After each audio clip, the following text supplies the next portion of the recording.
السلام علیکم ورحمۃ اللہ وبرکاتہ۔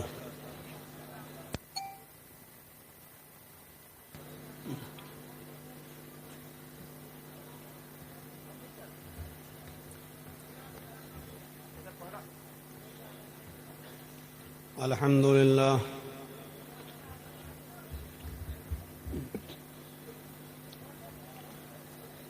الحمد للہ نحمده ونستعینه ونستغفره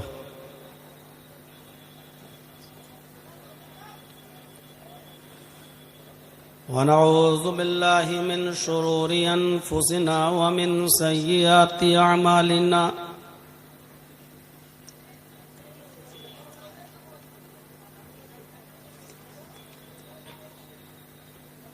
من يهده الله فلا مضل له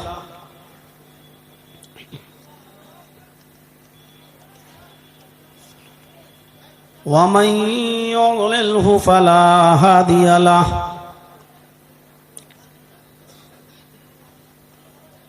وأشهد أن لا إله إلا الله وحده لا شريك له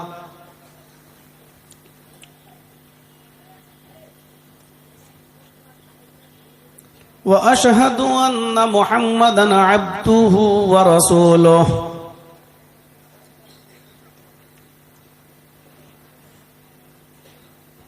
أما بعد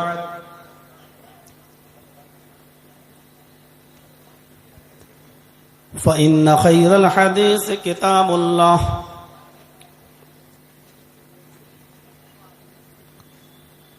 وخير الهدي هدي محمد صلى الله عليه وسلم وشر الأمور محدثاتها وكل محدثة بدعة وكل بدعة ضلالة وكل ضلالة في النار۔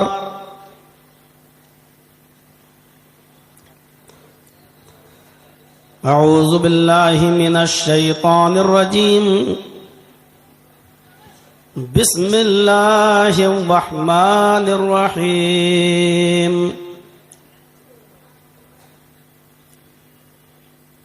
اقرأ باسم ربك الذي خلق، خلق الإنسان من علق، اقرأ وربك الأكرم الذي علم بالقلم، علم الإنسان ما لم يعلم۔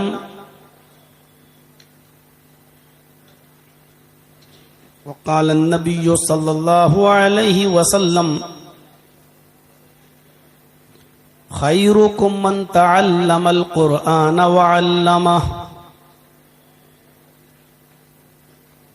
رب اشرح لي صدري ويسر لي أمري واحلل عقدۃ من لسانی یفقہوا قولی۔ اسٹیج پر تشریف فرما معزز و معقر علماء کرام اور برہیٹ کے اس عالی شان جامعہ کے اراکین و ممبران، برہیٹ ڈسٹرکٹ صاحب گنج جھارکھنڈ اور اس کے اطراف و اکناف سے تشریف لائے ہوئے معزز سامعین حضرات، پردہ نشین اسلامی خواتین، ماں اور بہنوں، قوموں ملت کے لائق ور نوجوانوں، مستقبل کے ہونہار عزیز بچوں، برہیٹ کا یہ پروگرام جو سال میں ایک بار بہت ہی خوبصورت اور انتہائی تجھ کو احتشام کے ساتھ منایا ہوتا ہے، اور آپ لوگ سال میں ایک بار یہاں کثیر تعداد میں جمع ہوتے ہیں، یہ اپنی نوعیت کا ایک الگ قسم کا پروگرام ہوتا ہے، جہاں لوگ پوری رات جاگتے ہیں، اور سنتے ہیں اور اس جامعہ کا تعاون فرماتے ہیں، اور آپ ہی کے تعاون سے یہ جامعہ اپنی بلندیوں پر پہنچا ہے اور علاقے کا ایک منفرد ادارہ ہے۔ اللہ رب العالمین کمیٹی والوں کو حوصلہ دے، ہمت دے، اور اس جامعہ کو دن دونی اور رات چوگنی ترقی عطا فرمائے، اور حاسدوں کے حسد سے اس جامعہ کو محفوظ فرمائے۔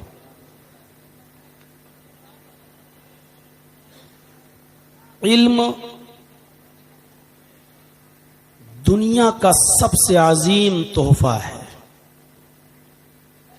نبی اکرم صلی اللہ علیہ وسلم نے فرمایا، باپ اگر اپنی اولاد کو سب سے زیادہ قیمتی اور سب سے زیادہ خوبصورت کوئی تحفہ دے سکتا ہے تو وہ علم ہے۔ اگر کسی شخص نے اپنی اولاد کو علم کے زیور سے آراستہ اور پیراستہ کر لیا تو بھلے ہی آپ نے اس کو زمین نہیں دی، جائیداد نہیں دی، مال نہیں دیا، دولت نہیں دی، لیکن علم سے نوازا ہے، آپ کا یہ بچہ آپ کے انتقال کے بعد بھی کبھی بھوکا نہیں مر سکتا ہے، کیونکہ علم خود راستہ بنا دیتا ہے اور نکال دیتا ہے۔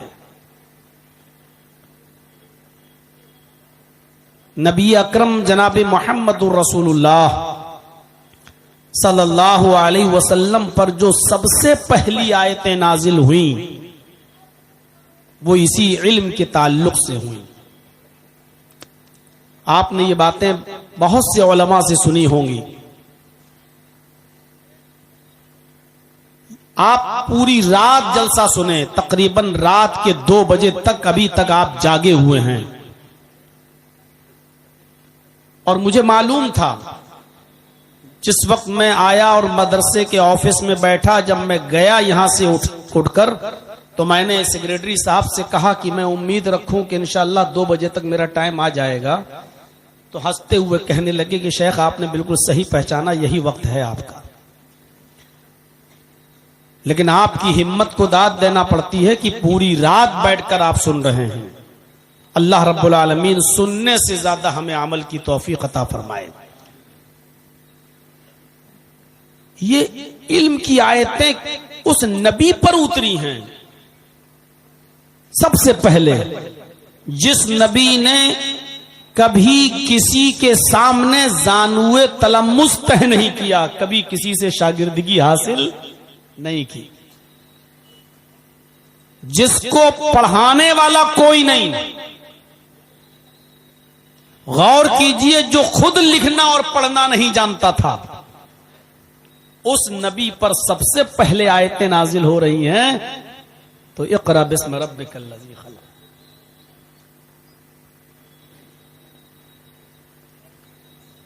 پیدا ہوئے تو باپ نہیں، آنکھیں جب آپ نے کھولی اس دنیا میں آنے کے بعد تو آپ کے باپ نہیں تھے، 2 مہینہ پہلے آپ کی پیدائش سے انتقال کر گئے۔ آپ کی ماں آپ کو اپنے نانا کے یہاں، اپنے مائکے نبی کے ننیال میں لے کر گئیں جب آپ کی عمر 6 سال کی تھی۔ مکے سے یثرب کی طرف، مدینے کی طرف گئیں اور 1 مہینے وہ اپنے گھر پہ رکیں، اور پھر وہاں سے لوٹ کر جب واپس آ رہی تھیں مکے کی طرف اپنے مائکے سے، تو راستے میں ایک مقام پڑتا تھا جس کا نام تھا مقام ابوا۔ وہیں پر محمد الرسول اللہ کے باپ کی قبر۔ ماں نے سوچا کیوں نہ میں اپنے شوہر کی قبر دیکھ لوں، اور کیوں نہ میں اپنے بیٹے کو اس کے باپ کی قبر دکھاؤں کہ بیٹا یہ تمہارے باپ کی قبر ہے۔ آمینہ اپنے شوہر کی قبر پر محمد ابن عبداللہ کو لے کر گئیں، سیرت نگاروں نے لکھا ہے، اور میں جس کے حوالے سے واقعہ نقل کر رہا ہوں وہ ہے زاد المعاد علامہ ابن قیم الجوزی رحمۃ اللہ علیہ کی، کہ بیٹے کو قبر دکھائی کہ اب یہ ہے تمہارے ابو کی قبر، اور اسی جگہ پر اپنے شوہر کی یاد ان کو ستائی، اور اتنی یاد آئی کہ وہ رونے لگیں، اور روتے روتے گشی تاری ہوئی تو زمین پر گر گئیں، اور جب زمین پر گری تو اسی جگہ پر ان کا انتقال ہو گیا۔ پیدا ہوئے تو باپ کو نہیں دیکھا، 6 سال کی عمر تھی، باپ کی قبر کو دیکھ رہے تھے کہ ماں بھی وہیں چل بسی، اب نہ باپ رہا اس دنیا میں نہ ماں رہی، اور محمد ابن عبداللہ کی پرورش کرتے ہیں ان کے دادا عبد المطلب۔ 2 سال تک انہوں نے پالا، اور جب محمد ابن عبداللہ کی عمر ہوئی 8 سال تو دادا بھی اس دنیا سے چل بسے، دادا کا بھی انتقال ہو چکا۔ غور کیجئے، پیدا ہوئے تو باپ نہیں، 6 سال کی عمر میں ماں چلی گئی، 8 سال کے ہوئے تو دادا بھی چھوڑ کر چلے گئے۔ اب 8 سال کے بعد چاچا نے ابو طالب نے سنبھالا، اور یہ لمبی مدت تک پرورش کرتے رہے، یہاں تک کہ محمد ابن عبداللہ کی عمر 25 سال کی ہو گئی۔ حضرت خدیجہ کا مال لے جا کر ملک شام جایا کرتے تھے، تجارت کیا کرتے تھے، بزنس کیا کرتے تھے، اور جو کچھ بھی پروفٹ ہوتی تھی خدیجہ کو دے دیا کرتے تھے، اور خدیجہ نے محمد ابن عبداللہ کی یہ ایمانداری اور امانت داری دیکھی تو حضرت خدیجہ رضی اللہ تعالی عنہا نے خود نکاح کا پیغام محمد رسول اللہ کو بھیجا۔ آپ نے اپنے چچا ابو طالب سے مشورہ کیا، اور بالآخر 40 سال کی حضرت خدیجہ کے ساتھ نکاح طے پایا، اور وہ نکاح ہوا۔ ابو طالب نے نکاح کرایا اور گھر پہ آئے، اور پھر 25 سال سے لے کر 40 سال تک حضرت خدیجہ کے ساتھ بہت ہی اچھی طریقے سے ازدواجی زندگی میں بندھے رہے۔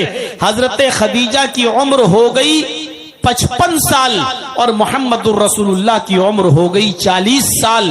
آپ غور کرو، 40 سال کے بعد آپ کا مزاج تنہائی کی طرف ہو گیا۔ آپ کئی دن کا کھانا لے جایا کرتے تھے، اور غار ہرا میں پہنچ جایا کرتے تھے۔ وہ غار ہرا، آج بھی جو لوگ حج کرنے یا عمرہ کرنے جاتے ہیں تو جبل نور کی طرف بھی جاتے ہیں، دیکھنے جاتے ہیں کہ غار ہرا کہاں ہے۔ بہت اونچائی پر غار ہرا ہے۔ اب تو خیر راستہ بنا دیا گیا ہے، پھر بھی لوگ چڑھتے ہیں اور بڑی مشکل سے وہاں تک پہنچتے ہیں۔ اس زمانے میں بڑا پرخطر راستہ، اور اتنی اونچائی پر، اور تنہا، کمکموں کا زمانہ نہیں، لائٹوں کا زمانہ نہیں، ایسی لائٹیں نہیں تھی اس زمانے میں، اور کئی دن کا کھانا لے جا کر محمد رسول اللہ صلی اللہ علیہ وسلم تنہائی اختیار کرتے تھے، اسی غار ہرا میں جایا کرتے تھے اور عبادت میں مصروف رہتے تھے۔ اچانک ایک دن انسانی شکل میں جبرائیل امین پہنچتے ہیں۔ اب پڑھیے بخاری کتاب و بدل وحی، یہاں سے ذرا بخاری کی کتاب و بدل وحی کے چیپٹر پر نظر ڈالیں، اس منظر کی طرف چلیں۔ رمضان کی طاق رات تھی، اور اسی رات کے اندر جبرائیل انسانی شکل میں آئے اور غار ہرا میں داخل ہوئے۔ محمد ابن عبداللہ کے پاس بیٹھ گئے، اور بیٹھتے ہی ان سے کہنے لگے، اقرا یا محمد، اے محمد پڑھو۔ سوال دیکھیے، اقرا یا محمد، اے محمد پڑھو، کس سے کہا جا رہا پڑھو؟ جس کو کسی نے پڑھایا نہیں۔ کس سے کہا جا رہا پڑھو؟ جس نے کسی کے سامنے زان ہوئے تلمس تہ نہیں کیا۔ کس سے کہا جا رہا پڑھو؟ جس کے باپ نہیں تھے، ماں نے پڑھایا نہیں، دادا نے پڑھایا نہیں، چاچا نے پرورش کی لیکن پڑھایا نہیں، امی جیسے ماں کے پیٹ سے کوئی بچہ پیدا ہوتا ہے جیسے وہ پڑھنا لکھنا نہیں جانتا، بالکل ویسی اس سے کہا جا رہا ہے پڑھو، اقرا یا محمد، اے محمد پڑھو۔ تو ظاہر بات ہے اگر جرجیس کو کسی نے پڑھایا نہ ہو تو جرجیس کیا کہے گا؟ ارے بھائی ہم سے کہہ رہے ہو پڑھو، میں کیا پڑھوں، میں تو پڑھنا نہیں جانتا، میں پڑھا لکھا نہیں ہوں۔ یہی جواب دیا محمد رسول اللہ صلی اللہ علیہ وسلم نے، تم مجھ سے کہہ رہے ہو پڑھو، ما انا بقاری، دیکھیے بخاری کتاب بدل وحی، ما انا بقاری، میں پڑھا ہوا نہیں ہوں، میں کیا پڑھوں، میں پڑھنا نہیں جانتا، میں پڑھا ہوا نہیں ہوں۔ حضرت جبرائیل نے محمد الرسول اللہ کو جو ابی ابن عبداللہ ہیں پکڑا، سینے سے لگایا اور کس کے دبایا، جیسے بہت دنوں کے بعد کوئی آپ سے ملے تو آپ محبت میں اس کو سینے سے لگا کے دباتے ہیں، ارے یار کہاں تھے اتنے دنوں سے، بھول گئے مجھے۔ جبرائیل امین نے دبایا، کھینچا، سینے سے لگایا اور اتنی زور سے دبایا کہ اللہ کے نبی فرماتے ہیں لقد خشیت علی نفسی، مجھے یہ ڈر لگا کہ کہیں میری جان نہ چلی جائے، لقد خشیت علی نفسی، مجھے اپنی جان کا خطرہ محسوس ہوا کہ کہیں میری جان نہ چلی جائے، اور اس کے بعد پھر چھوڑ دیا، اور چھوڑنے کے بعد کہا اقرا یا محمد، اے محمد پڑھو، پھر وہی سوال پڑھو۔ طلبہ جانتے ہیں، اساتذہ جانتے ہیں، جامعہ ہے، بخاری کا درس ہوتا ہے یہاں، میرے بھائیوں کہا اقرا یا محمد، دوبارہ پڑھو اے محمد۔ اللہ کے نبی نے پھر وہی جواب دیا ما انا بقاری، مجھ سے پڑھنے کے لیے کہنے والے میں پڑھنا نہیں جانتا۔ دوبارہ پکڑا، سینے سے لگایا اور زور سے دبایا۔ اللہ کے نبی فرماتے ہیں میری وہی کیفیت تھی، ایسا لگا کہ کہیں میری جان نہ چلی جائے۔ اس کے بعد چھوڑا، اور چھوڑنے کے بعد پھر کہا اقرا یا محمد، آئے محمد پڑھو۔ میں نے پھر وہی جواب دیا ما انا بقاری، میں پڑھنا نہیں جانتا، میں پیدا ہوا تو باپ نہیں، 6 سال کا ہوا تو ماں بھی چھوڑ کر چلی گئی، 8 سال کا ہوا تو دادا بھی چھوڑ کے چلا گیا، مجھے کسی نے پڑھایا ہی نہیں، میں کیا پڑھوں، میں پڑھنا نہیں جانتا۔ بعض روایتوں میں آتا ہے کہ اللہ کے نبی نے جبرائیل ہی سے کہا تم مجھے بار بار پڑھنے کے لیے کہہ رہے ہو، پڑھو پڑھو، ماذا قرؤ، تم ہی بتاؤ کہ میں کیا پڑھوں۔ جب میں کہہ چکا ہوں کہ پڑھنا نہیں جانتا اور بار بار کہہ رہا ہوں تو تم ہی بتاؤ کہ میں کیا پڑھوں۔ اب حضرت جبرائیل امین تیسری بار دباتے ہیں، اور دبانے کے بعد چھوڑتے ہیں، اور چھوڑنے کے بعد کہتے ہیں اقرأ باسم ربک الذی خلق، خلق الانسان من علق، اقرأ وربک الاکرم الذی علم بالقلم، علم الانسان ما لم یعلم۔ اے محمد پڑھو اس رب کے نام سے جس نے پیدا کیا، اقرأ باسم ربک الذی خلق۔ آگے والی آیتیں ابھی چھوڑ دو، پڑھو، اس آیت پر غور کرو، پڑھو اس رب کے نام سے۔ محمد الرسول اللہ کو الف با تا سا نہیں پڑھایا جا رہا ہے، اے بی سی ڈی نہیں پڑھائی جا رہی ہے۔ آپ کے یہاں کوئی بچہ چھوٹا ہو 3 سال کا 4 سال کا تو آپ نرسری میں ایڈمیشن دلاتے ہیں اس کو، اور نرسری میں پڑھنے والے بچے کو A for apple, B for bird ہی پڑھایا جاتا ہے، اکثر سمجھائے جاتے ہیں، ڈائریکٹ اس کو بایو، کیمسٹری، فزکس، بھگول، جغرافیہ نہیں پڑھایا جاتا۔ عرب کے لوگوں کا مزاج کیسا تھا، وہ لوگ کون سی بات سمجھ سکتے تھے اور کون سی بات ان کی عقل میں بیٹھ سکتی تھی، اس چیز کو ذہن میں رکھتے ہوئے میرے بھائیوں اس بات کی طرف اشارہ کیا گیا اور یہ فرمایا گیا اقرأ باسم ربک الذی خلق۔ عرب کے لوگوں کے دل اور ان کے قلوب اور ان کے اذہان اس بات کو ایکسپٹ کر سکتے تھے، اس لیے تعلیم یہ دی جا رہی ہے اقرأ باسم ربک الذی خلق، پڑھو اس رب کے نام سے جس نے پیدا کیا۔ جس نے پیدا کیا، وہ جانتے تھے کہ پیدا کرنے والا کوئی ہے۔ آج ہم تو دہریہ لوگ، کمیونسٹ لوگ کہتے ہیں کہ نہیں دنیا ایسی ہی چل رہی ہے، کسی نے پیدا نہیں کیا، اپنے آپ چل رہی ہے۔ اور ڈارون کا نظریہ تو یہ تھا کہ انسان پہلے بندر تھا اور بندر سے دھیرے دھیرے انسان بنا، اور وہ کہتے ہیں کہ انسان لوگ پیدا ہوتے رہے ہیں، ہوتے رہیں گے، مرتے رہیں گے، اور ایسے ہی دنیا چلتی رہے گی اور زمانہ ترقی کرتا رہے گا. اس کو کسی نے نہیں بنایا. یہ ادھرمی لوگ، پاپی لوگ اور ناستک لوگ یہ عقیدہ رکھتے ہیں. میرے بھائیوں، عرب کے کافروں کا بھی عقیدہ نہیں تھا. وہ جانتے تھے کہ پیدا کرنے والا کوئی ہے. اس لیے تعلیم اس کی دی جا رہی کہ پڑھو اس رب کے نام سے جس نے پیدا کیا. اقرأ بسم ربک الذی خلق. پڑھو اس رب کے نام سے جس نے پیدا کیا. کیونکہ عرب کے لوگ جانتے تھے ایک چھوٹی سی سوئی اور ایک ماچس کی ڈبی، ماچس کا کھوکھلا بھی، میچ باکس کا کھوکھلا بھی، اوپر کی ڈبی بھی بغیر کسی بنانے والے کے وجود میں نہیں آ سکتی ہے. جب ایک چھوٹی سی ٹیبل، چھوٹی سی میز جب بغیر کسی بنانے والے کے وجود میں نہیں آ سکتی ہے تو اتنی بڑی زمین، اتنا بڑا آسمان، یہ چاند، یہ سورج، یہ ستارے، یہ سیارے بغیر کسی بنانے والے کے وجود میں کیسے آ جائیں گے؟ وہ جانتے تھے. یہ تو آج سائنس نے ترقی کی ہے، آج پتہ چلا ہے. ورنہ عرب کے کافر پہلے ہی سے یہ عقیدہ رکھتے تھے. اے محمد صلی اللہ علیہ وسلم، اگر آپ ان سے سوال کریں کہ زمین و آسمان کا خالق کون ہے تو یہ یہی جواب دیں گے، اللہ. ان سے پوچھو کہ آسمان سے بارش کون برساتا ہے تو یہ جواب دیں گے، اللہ. ان سے پوچھو کہ یخرج الحی من المیت و یخرج المیت من الحی، ان سے پوچھو زندہ سے مردہ اور مردہ سے زندہ چیز کو کون نکالتا ہے. انڈا مردہ چیز ہے، زندہ مرغی کا بچہ کون نکالتا ہے؟ مرغی زندہ چیز ہے اور اس سے انڈا بے جان چیز کون نکالتا ہے؟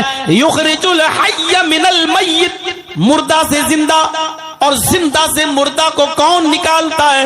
لَيَقُولُنَّ اللَّهُ، تو یہ یہی جواب دیں گے، اللہ.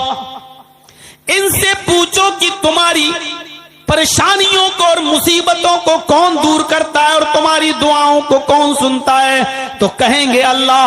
سننے والا تو وہی ہے، یہ الگ بات ہے کہ یہ سفارشی ہیں، یہ اللہ کے قریبی لوگ ہیں جو اللہ تک دعا لے کے جاتے. سنتا تو وہی ہے. سائنس نے تو آج ترقی کر کے بتایا ہے، آج ترقی کر کے بتایا ہے یہ پہلے آسمان کی اونچائی کتنی ہے، پھر ایک آسمان کے بعد دوسرا آسمان، اس کی اونچائی اور اس کی مسافت کتنی ہے، یہ تو آج کی سائنس نے بتایا ہے. یہ آسمان جو ہم اور آپ دیکھتے ہیں، یہ سورج جو ہم دیکھتے ہیں، جو ہماری زمین سے 9 کروڑ 30 لاکھ میل کی بلندی پر ہے، اتنا بڑا ہے کہ جس دنیا میں ہم اور آپ رہتے ہیں، دنیا میں ہم برہیٹ کی بات نہیں کر رہے ہیں، ہم جھارکھنڈ کی بات نہیں کر رہے ہیں، ہم اسٹیٹ لیول کی بات، جس دنیا میں ہم انڈیا کی بھی بات نہیں کر رہے ہیں، جس دنیا میں ہم اور آپ رہتے ہیں، اس دنیا کو سمیٹ کر، اس دنیا کو اکٹھا کر کے اس دنیا کو سورج میں پھینک دیا جائے تو ایسا نظر آئے گا، یہ دنیا ایسی دکھائی دے گی جیسے بہت بڑے میدان میں ایک فٹ بال پڑی ہوئی ہے، ایک بہت بڑی فیلڈ میں ایک فٹ بال پڑی ہوئی ہے. فٹ بال کا گراؤنڈ آپ نے دیکھا ہوگا، فٹ بال کے کھلاڑیوں کو آپ نے دیکھا ہوگا، کتنا بڑا گراؤنڈ اسٹیڈیم ہوتا ہے. اس گراؤنڈ کو سمجھ لو، اس گراؤنڈ میں فٹ بال پڑی ہوئی ہے. یہ سورج یہ اتنا بڑا ہے اس دنیا سے. اب آپ اندازہ لگاؤ کہ یہ دنیا ایک فٹ بال ایک گیند کی طرح دکھائی دے تو سورج کتنا بڑا ہے. پھر سورج کے اوپر سیارے، پھر سیاروں کے اوپر کہکشائیں. ایک کہکشاں ایسی ہے کہ جس کی روشنی کو زمین پر آنے میں 3 ارب سال لگتے ہیں. جس روشنی کو زمین پر آنے میں 3 ارب سال لگتے ہیں، جبکہ روشنی ایک سیکنڈ میں 3 لاکھ میل کی رفتار سے چلتی ہے. غور کرو، دماغ کی نسیں نہ پھٹ جائیں، کہیں برین ہیمریج نہ ہو جائے. روشنی کتنے رفتار سے چلتی ہے؟ آنکھ بند کرو کھولو بس 1 سیکنڈ، اتنی دیر میں 3 لاکھ میل کی رفتار طے کر لیتی ہے.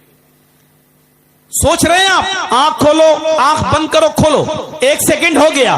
1 سیکنڈ میں 3 لاکھ میل کی رفتار سے روشنی چل رہی ہے. اب سوچو 60 سیکنڈ میں 1 منٹ میں کتنی طے کرتی ہوگی، پھر 1 گھنٹے میں کتنی طے کرتی ہوگی، پھر 24 گھنٹے میں کتنی طے کرتی ہوگی، پھر 1 ہفتے میں کتنا طے کرتی ہوگی، پھر 1 مہینے میں کتنا طے کرتی ہوگی، پھر 1 سال میں کتنا طے کرتی ہوگی، پھر 1000 سال میں کتنا طے کرتی ہوگی، پھر 100,000 سال 1,00,000 سال میں اس کو کتنا سال لگتا ہے؟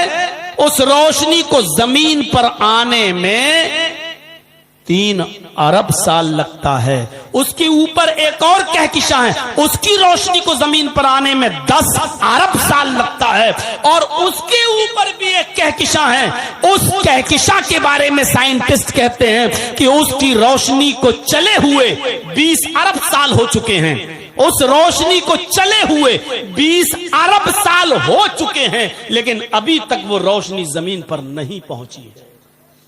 ابھی کتنے سال اور لگیں گے پتہ نہیں، لیکن جو کہکشاں سب سے اوپر ہے اس کی روشنی کو چلے ہوئے 20 ارب سال کا زمانہ گزر چکا ہے، لیکن ابھی تک وہ روشنی زمین پر نہیں آئی ہے۔ ابھی پہلا آسمان نہیں آیا ہے، اس کے بعد پہلا آسمان، پھر ایک آسمان سے دوسرے آسمان کی دوری 500 سال کے برابر، پھر دوسرے سے تیسرے آسمان کی دوری 500 سال کے برابر، پھر تیسرے سے چوتھے آسمان کی دوری 500 سال کے برابر، اور چوتھے آسمان سے 5ویں آسمان کی دوری 500 سال کے برابر، پھر 5ویں آسمان سے 6ٹھے آسمان کی دوری 500 سال کے برابر، پھر 6ٹھے آسمان سے 7ویں آسمان کی دوری 500 سال کے برابر، اور 6ٹھے آسمان سے 7ویں آسمان کی دوری پھر 500 سال کے برابر، اور 7ویں آسمان کے اوپر ایک سمندر، اللہ کا عرش پہلے سمندر پہ تھا، یہ تو حدیثوں میں آپ نے پڑھا ہوگا میرے بھائیوں۔ 7ویں آسمان کے اوپر سمندر، پھر سمندر کے اور اوپر جائیے تو پھر عرش الہی، اس عرش کے اوپر اللہ، اور اس عرش کے اوپر اللہ کیا کہتا ہے کہ جب خولہ بنت ثعلبہ اور اوس ابن صامت جب آپس میں زہار کر لیے، اور اوس ابن صامت نے اپنی بیوی خولہ بنت ثعلبہ سے کہا انت علی کظہر امی، تو مجھ پر میری ماں کی طرح حرام ہو چکی ہے، اور خولہ بنت ثعلبہ جب اللہ کے نبی کے پاس آئی اور کہنے لگی اے اللہ کے رسول، میرے شوہر نے مجھے اپنے اوپر ماں کی طرح حرام کر لیا ہے، ہمارے اور ہمارے شوہر کے درمیان کوئی راستہ نکالیے۔ حضرت عائشہ فرماتی ہیں کہ وہ دونوں گفتگو کر رہے تھے، خولہ بنت ثعلبہ اور محمد رسول اللہ، یہ دونوں گفتگو کر رہے تھے، اور میں اسی حجرے میں دوسرے کونے میں بیٹھی ہوئی تھی۔ لم اسمع کلامہما، اللہ کے نبی کی اور محمد رسول اللہ کی اور خولہ بنت ثعلبہ کی گفتگو ہم کو سنائی نہیں دے رہی تھی، میں نہیں سن پا رہی تھی۔ اسی کمرے میں موجود ہیں، اللہ کے نبی خولہ بنت ثعلبہ سے کیا باتیں کر رہے ہیں، اور خولہ بنت ثعلبہ اللہ کے نبی سے کیا کہہ رہی ہیں۔ اللہ کے نبی اور خولہ دونوں گفتگو کر رہے تھے، میں اسی حجرے میں موجود تھی۔ لم اسمع کلامہما، مجھے ان دونوں کی باتیں سنائی نہیں دے رہی تھی، لیکن اتنی بلندی پر ہونے کے بعد بھی اللہ کیا کہہ رہا ہے، واللہ یسمع تحاورکما، اللہ تم دونوں کی گفتگو کو سن رہا تھا، اللہ تم دونوں کی گفتگو کو سن رہا تھا۔ اے محمد رسول اللہ، ان کو بلاؤ، وہ مسجد میں، مسجد نبوی میں بیٹھی ہوئی ہے، اپنے دونوں ہاتھوں کو بلند کر کے اللہ کو پکار رہی ہے، آپ نے کوئی راستہ نہیں نکالا ہے۔ اللہ نے اس عورت کی دعا کو سن لیا۔ قد سمع اللہ قول التی تجادلک فی زوجہا، جو اپنے شوہر کے بارے میں آپ سے گفتگو کر رہی تھی، اللہ نے اس عورت کی دعا کو سن لیا، اس کی پکار کو سن لیا۔ واللہ یسمع تحاورکما، اللہ تم دونوں کی گفتگو کو سن رہا تھا۔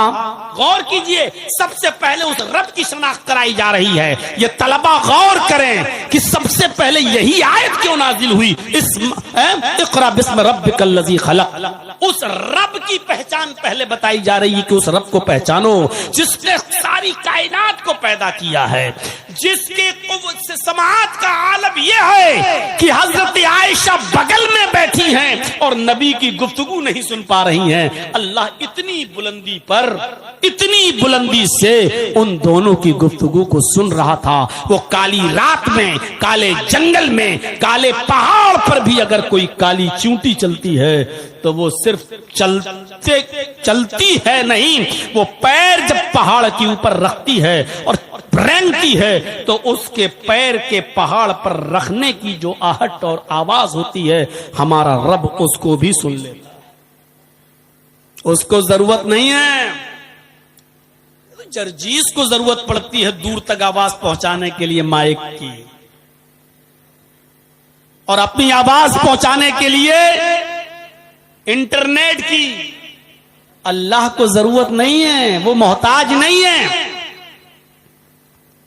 وہ کسی بھی وسیلے کا محتاج نہیں ہے.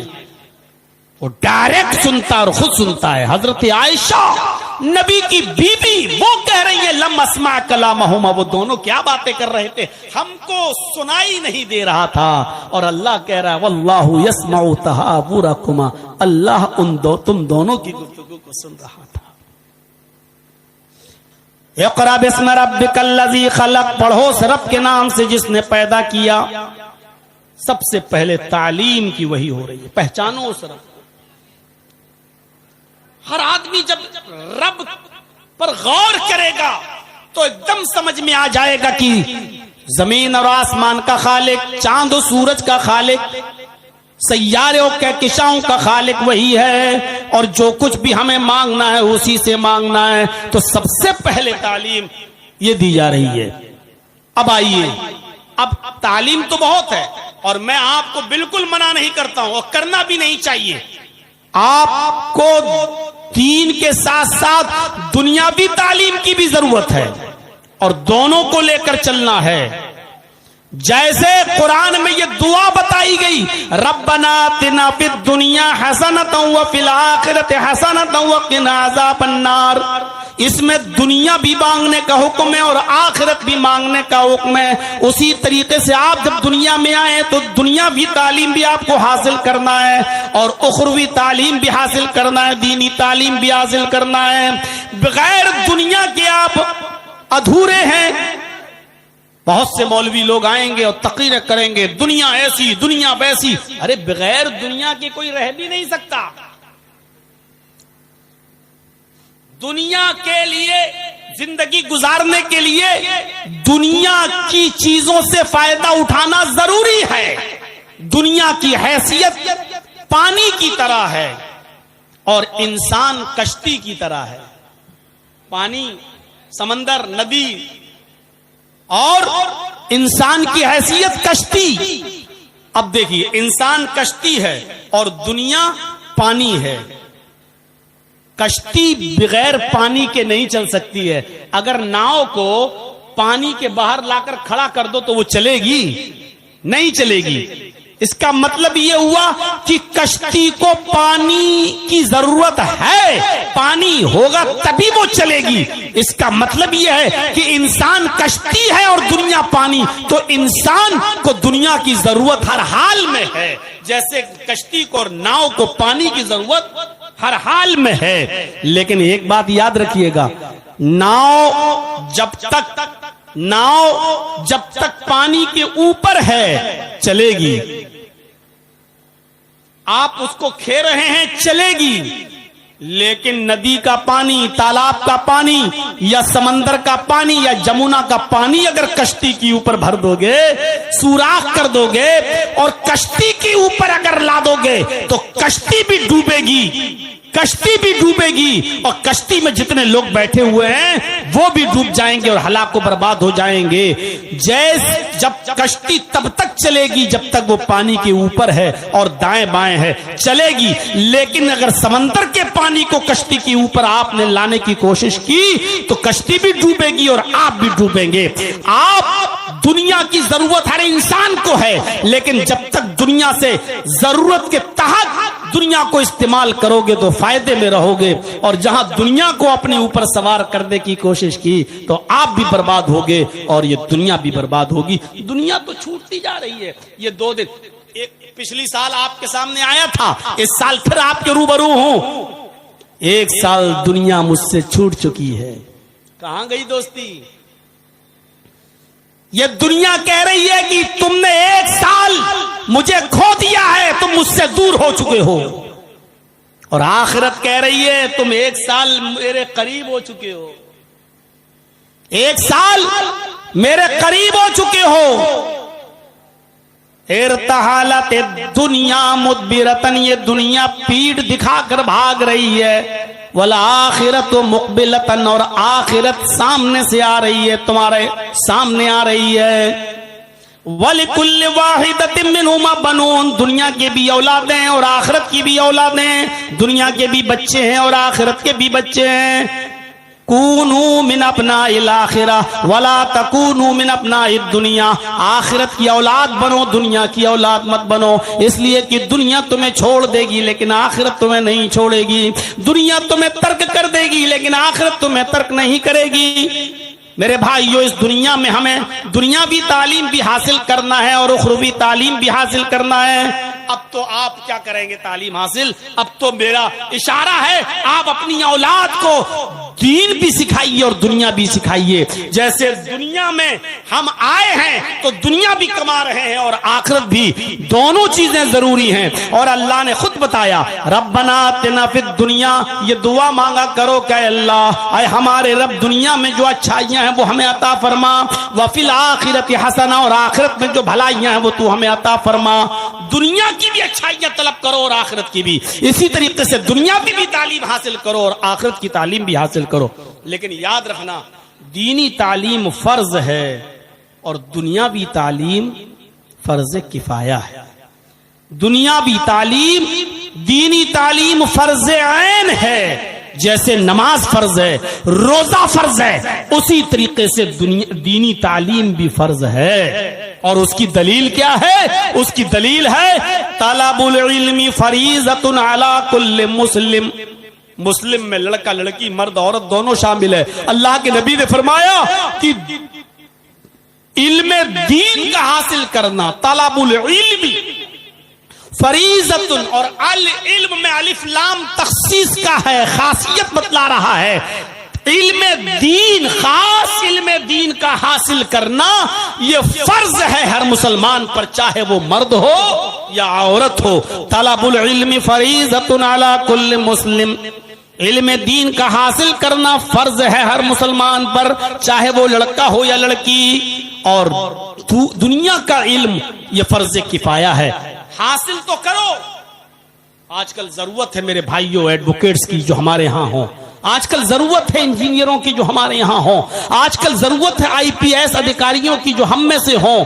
آج کل ضرورت ہے کہ ہم دنیاوی تعلیم میں بھی آگے رہیں لیکن دین کو فراموش نہ کریں. اور موجودہ زمانے میں اگر دینی تعلیم حاصل کرنا بہت مشکل ہو رہا ہے تو کم سے کم اتنی تو دینی تعلیم حاصل کر لو کہ آپ کوئی نہ ملے تو اپنے بیٹے کا نکاح پڑھا سکو، اور کوئی نہ ملے تو اپنے باپ کا نماز جنازہ پڑھا سکو. اور اپنے باپ کی قبر پر جا کر جس نے زندگی بھر تمہیں پال پوس کے بڑا کیا، اس کی قبر پر جا کر یہ دعا کر سکو کہ اللہم اغفر لہ وارحمہ وعافہ واعف عنہ واکرم نزلہ ووسع مدخلہ واغسلہ بالماء والثلج والبرد. یہ دعا پڑھ سکو کہ اللہ یہ میرا باپ ہے، تیری رحمت کا محتاج ہے، تیرے اس قبر کے اندر موجود ہے، تو اس کو بخش دے.